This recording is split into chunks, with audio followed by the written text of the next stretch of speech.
Hey everybody, welcome. Happy Friday. Hope you're having a great day. I am actually hopping on here because I had a couple people ask me to come hop on and share something that I have struggled with all of my life and that I've done a lot of learning about in the last 5 years. I'm by no means the expert, but I would love to share what is working for me and my health and talk about insulin resistance. So if I'm not a diabetic and I've never been pre-diabetic, so if you are ready to hop off thinking, oh, that doesn't apply to me, I don't have blood sugar issues, then I'd encourage you to stay on, because 9 out of 10 Americans, 9 out of 10 Americans have a blood sugar issue. And a lot of them don't even know it because it hasn't shown up big enough to appear on a glucose test yet. So anyway, I wanted to hop on and just kind of share a little bit first about what is insulin resistance. So again, you might be the one person that doesn't have some form of insulin resistance, but 9 out of 10 Americans do, and so you probably have some level of it. Okay, it's the root cause, or it's making all of these things worse. High blood pressure, heart disease, depression, anxiety, Alzheimer's, other brain and mood issues. PCOS is an insulin disease. So if you have PCOS, treat the insulin resistance. Other ER in men, other reproductive issues, all insulin stemming. Cancer, skin diseases, muscle diseases, osteoporosis and bone diseases, IBS, GERD, other digestive issues, even things like non-alcoholic kidney or non-alcoholic fatty liver disease is an insulin issue. 20, 30 years ago, there wasn't a ton of people with that, but now it's becoming more and more common because insulin is making it, blood sugar and all of our stuff is making the insulin issue worse, and it's feeding that. Kidney issues, and then of course things like obesity, metabolic syndrome, type 2 diabetes. But those things are like the blown storm. You can have an insulin issue before it shows up on a glucose test.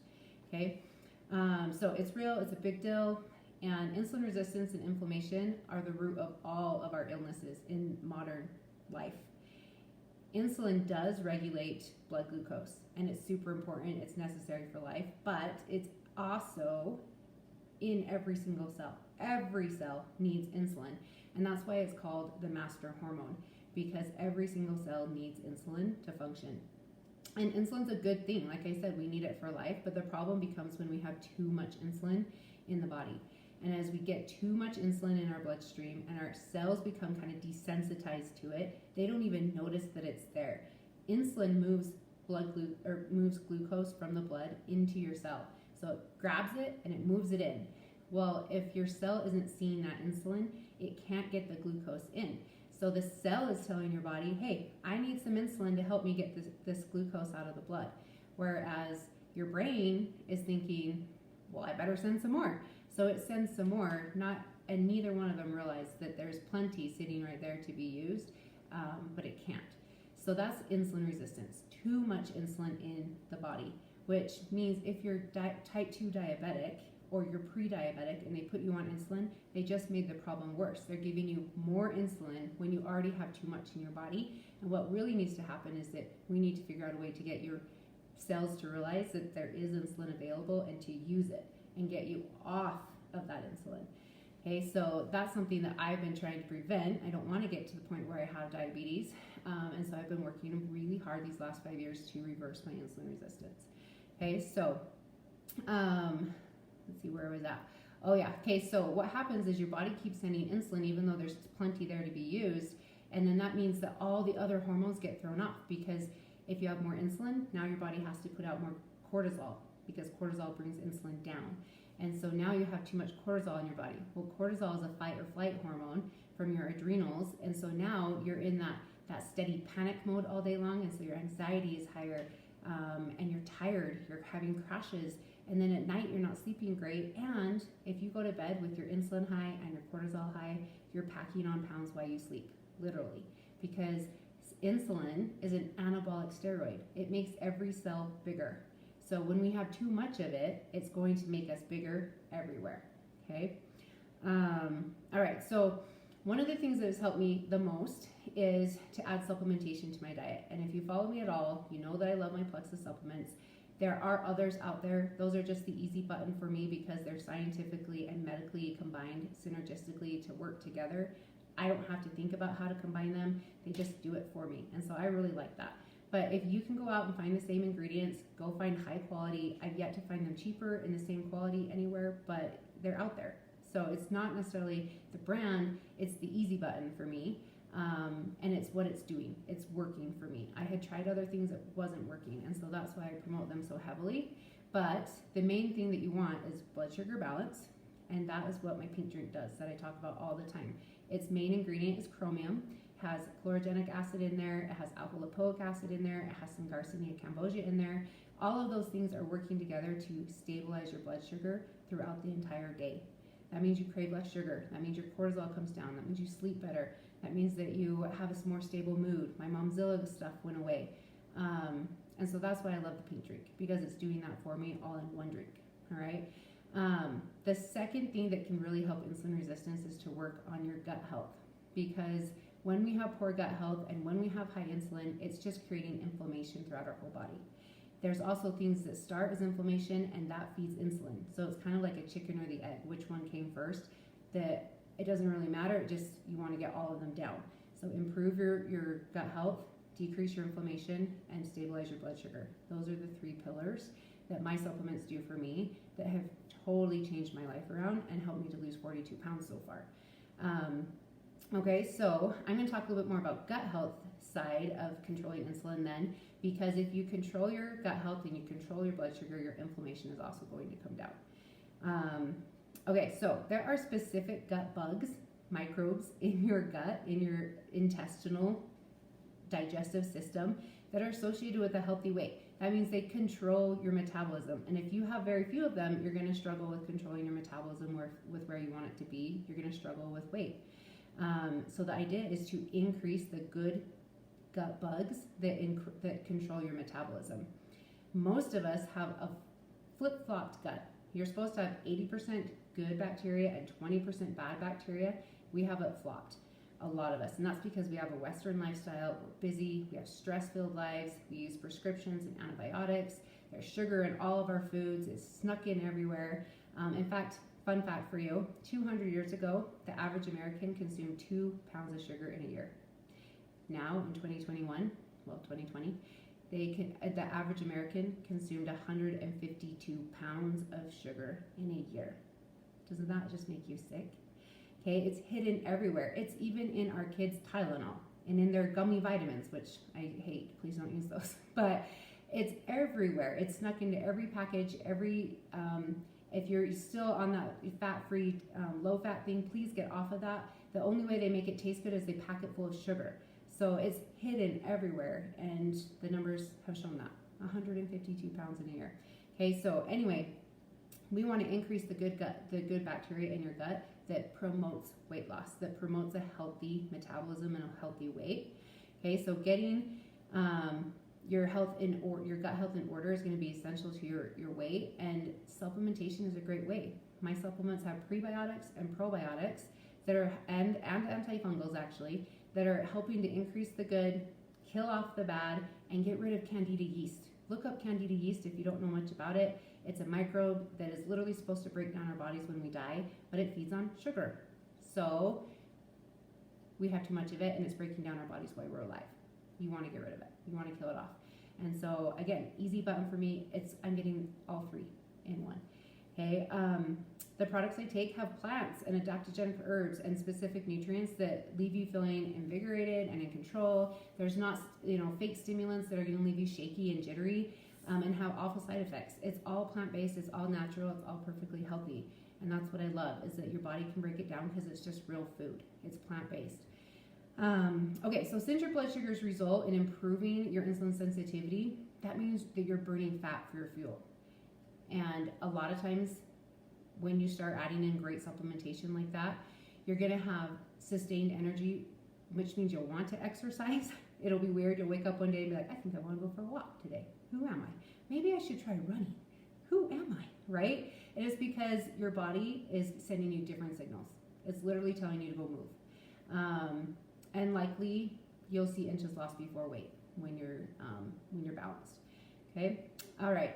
Craving control. One of the things I have loved with my supplements is that I can walk past sugar. All of my life, I was the person who looked at your donut and I gained 5 pounds. If I ate the donut, I had to have a second donut and maybe a third donut. Like, I just couldn't stop because it was so hard to control my sugar. I just really, really wanted more, even though I didn't want more. My head was saying, I don't want this, but my body was saying, yes, I do, give me more. If I went to a party and there was just candy, Starburst, licorice, whatever, I kept sneaking it when nobody was watching because I knew I was eating a lot, but I couldn't stop. My body was craving it. So what is so nice now is that I literally don't crave sugar most of the time. Sometimes on my cycle, it will come back. Sometimes I fall off, like I'm not doing as well, whatever. It's life, but for the most part, I have mostly good days where I don't crave sugar, and that's pretty amazing because if I'm working with my body, it's going to be so much easier to stick to my healthy habits and to be able to accomplish my goals. When your hormones are working against you, they always win, and so if they're working against you, you're going to lose. You want to be on the same team as your hormones. So make your hormones work for you, not against you. All right. Hi, Paula. Hi, Susan. Hi, Brittany. Thanks for listening. Okay, so the other thing I want to talk about then is stress again. So remember we talked about cortisol. That's your stress hormone. It keeps you in fight or flight. It keeps your hormones elevated. And when you're sleeping, it's going to pack on pounds. So if you can get your mood to stabilize, if you can handle stress better throughout the day, you're going to use less cortisol. If you can reduce the amount of sugar in your diet, which means the amount of insulin comes down in your diet, the amount of cortisol is going to also come down. So those are kind of 2 tools there. All right. Let's see. Improving your gut health will also help with your nutrient absorption. When I started, my iron was at 12. My vitamin D was at 15. My ferritin stores, which is your iron stores, were gone. My calcium was so low that my bones were my body was robbing my bones of calcium to keep me alive. And I had been supplementing for 1.5 years with other things that I thought were good. And as I started to look into them, I realized one of the key things was you need methylated vitamins. That means they're real, they're plant-based, they're absorbable. Things like folate instead of folic acid. Folic acid is synthetic, your body doesn't absorb it very well. And so when I switched over to plant-based supplements, it made all the difference and all those things came up. It allows your body to come out of crisis mode. When you're in crisis mode, your body retains water and it retains weight because it knows it needs those 2 things to survive if something goes crazy bad, right? And so you'll see weight gain because of that. All right, quality protein was another thing that I had to learn to count. I don't count anything but protein, and I just try to make sure I'm getting at least 80 grams of protein in a day because your body needs protein. As we get older, our muscles are deteriorating, so we need to be strengthening them, and to build muscles, you need protein, right? So aim for 80 grams of protein minimum in a day. And if you're looking for a really great protein shake, I have one that I love. My kids even love it. My husband even loves it. That was the true test. And it's just a quick way to get some protein in. But just choose quality, good protein sources and aim to get protein in. That's going to reverse your insulin resistance as well. It's going to, protein doesn't spike your insulin as much as carbs do. Fat doesn't spike your insulin at all. Isn't that kind of crazy? Okay, let's talk about sugar for a second. Sugar is a toxin. It's literally a toxin. Okay, so if you have sugar in your body, it has to get stored where toxins get stored, and that is in your fat cells. Your fat cells are like the catch-all for everything, and so your sugar gets stored there, and obviously you're going to get some inflammation, and you're going to get puffy. A lot of us, when we gain weight, we get puffy. When I started, my face was round. It's gotten a lot longer now, and that's because I've lost a lot of inflammation weight, because our toxins get stored as weight, and we get puffy. One of the best ways to decrease those toxins is to decrease the inflammation with some anti-inflammatories, and omega-3s are amazing for that. Omega-3s are a really great antioxidant, and so if you want a good one, I know where one is. But again, get your body out of crisis mode so it can let that security blanket of weight go. All right? Okay, so anyway, I just wanted to kind of wrap up maybe today and just say, I'll put I have a list, and I forgot to grab it to show you, but I have a list of some top 10 things you can do to reverse your insulin resistance really easily. So supplementation is for sure one. Water is a great one. Water is a thermogenic. If you don't know, that means it speeds up your metabolism. That's why if you are thirsty, you're already dehydrated. So you should be drinking every hour. Try to drink 2 cups when you first wake up. Drink a cup every hour, all throughout the day, a couple cups before you go to bed so that you have enough water while you're sleeping for 8 hours. Water is a thermogenic. It boosts your metabolism, so you want that. Other things, exercise. Move your body at least 30 minutes a day. Add weights. Cardio is really great for heart health and endurance, but it burns your lean muscle. And so that's going to decrease your fat burning power. So balance it. Do a couple days of cardio, but then do a couple days of weight training. And I love to get a day of yoga in there. Just some type of long meditation, because again, yoga is going to decrease your cortisol so that you can decrease insulin in your body, which means you're going to shed some weight. Okay, so I like that balance particularly. But going back to weight training, weight is great, especially as we age, because our muscles are naturally atrophying and breaking down. And as you add weight training in, just something like 2 to 15 pounds as you're doing stuff at home. It doesn't take a lot. Will boost your metabolism and strengthen those muscles so that you're burning more fat throughout your day, even when you're not exercising. Okay, so weight training is a great one. We talked about protein. Get your vegetables in. Most of those are really low calorie for the amount of nutrients that you're going to get, and they don't spike your insulin very much. Sugar or fake sugar. Please, please, please stop eating the fake sugar. I'm going to give you a quick little lesson on fake sugar. We already know it's bad, right? Like, it's too good to be true to think, oh, I'm going to still have my soda because it's sugar free, when we really know we're paying some price somewhere, right? So the price that we're paying is that all fake sugars still spike your insulin. So it's pointless. You might as well drink the leaded stuff because it tastes better. I will give you that. And your body can break it down. Okay, so your body can't break down fake sugars. For example, sucralose, which is Splenda, is regular sugar plus a chlorine molecule. Well, guess what? Not only does it spike your insulin, but it goes through your intestinal system, and that chlorine cleans out your intestinal system just like the chlorine in your toilet does. It doesn't differentiate between good bacteria and bad bacteria. It just knocks it all out.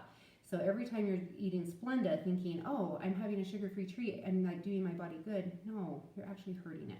So please just cut out the fake sugars. Fake sugars also turn off your leptin response. Leptin is your hormone in your body that tells you to stop eating because you're full. It's also the hormone that tells your body to shut off the insulin. So you don't want to turn it off. That means your body will just keep pumping out insulin. All right, so please drop the fake sugars. If you're going to have sugar, enjoy the sugar, have it in moderation, and then let it go. Okay. So anyway, I will put the top 10 list. I know I've probably missed a couple of them. Oh, I did. The one I really wanted to touch on was go longer between eating, because every time you eat, your body has to spit out insulin. And so if you're trying to decrease your insulin, the last thing you want to be doing is eating small, frequent meals all day long. That's old adage. Like, stop doing that. That was because breakfast cereals and stuff wanted to be sold. You want to go 4 hours between breakfast and lunch, and 4 hours between lunch and dinner. And then between dinner and breakfast the next day, try to go from 12 to 16 hours. If you can go minimum 12 to 14 hours between dinner and the next breakfast, you will have all of that time while you're sleeping that your body is not having to put out insulin to combat whatever you ate late in the evening. It's going to reverse your insulin resistance faster, not overnight, but faster. So even if you can't do the 4 and 4 during the day between meals, at least aim for the 12 hours minimum between dinner and the next breakfast. That is super helpful for reducing insulin resistance. And then obviously sugars, cut them out as much as possible. Lower on the fruit, higher on the veggies. Fruit's always going to be better than, other simple sugars and carbs and crackers and that kind of stuff. Cut out that stuff. But you do need some fruit. So don't look at fruit as the devil. Just try to have more veggies than fruit. Okay? So anyway, I will put that list again in the comments because I forgot to bring it to show you. But I just wanted to hop on here and just share some of those things that have been helping me and that I've been using throughout the last 5 years, because it is common. So if you missed the first part, 9 out of 10 Americans have insulin resistance. So even if it doesn't show up on a glucose test yet, you could have an insulin issue. You probably do.